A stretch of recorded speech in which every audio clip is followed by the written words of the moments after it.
ગાંધીનગર વનપાલ સ્મારક ખાતે મુખ્યમંત્રીએ વન શહીદોને શ્રદ્ધાંજલિ અર્પણ કરી. રાષ્ટ્રીય વન શહીદ દિવસ મુખ્યમંત્રી ભૂપેન્દ્રભાઈ પટેલે રાજ્યના 9 વન શહીદોને શ્રદ્ધાંજલિ આપી, જેઓ જંગલો અને વનજીવોના રક્ષણ અને સંવર્ધન દરમિયાન શહીદ થયા હતા. મુખ્યમંત્રીએ ગાંધીનગરમાં રાજ્યના પ્રથમ વનરક્ષક સ્મારક ખાતે વનમંત્રી અને વન રાજ્યમંત્રી સાથે વન શહીદોને શ્રદ્ધાંજલિ આપી હતી. મુખ્યમંત્રી ભૂપેન્દ્ર પટેલે 11 સપ્ટેમ્બરના રોજ રાષ્ટ્રીય વન શહીદ દિવસ નિમિત્તે ગાંધીનગરમાં રાજ્યના પ્રથમ વનરક્ષક સ્મારકની મુલાકાત લીધી હતી અને વન શહીદોને શ્રદ્ધાંજલિ આપી હતી.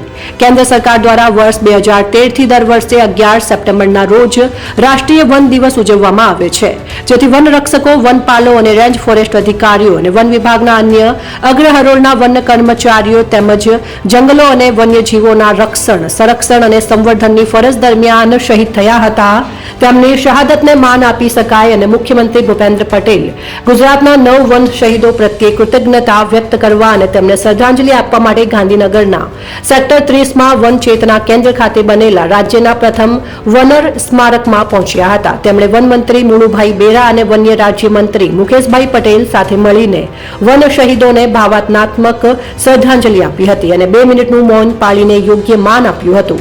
આ પ્રસંગે ધારાસભ્ય શ્રીમતી રીટાબેન પટેલ, વન અને પર્યાવરણ વિભાગના અગ્ર સચિવ સંજીવ કુમાર, વન દળના વડા એપી સિંહ અને વન વિભાગના વરિષ્ઠ અધિકારીઓએ પણ વન શહીદોને શ્રદ્ધાંજલિ આપી હતી.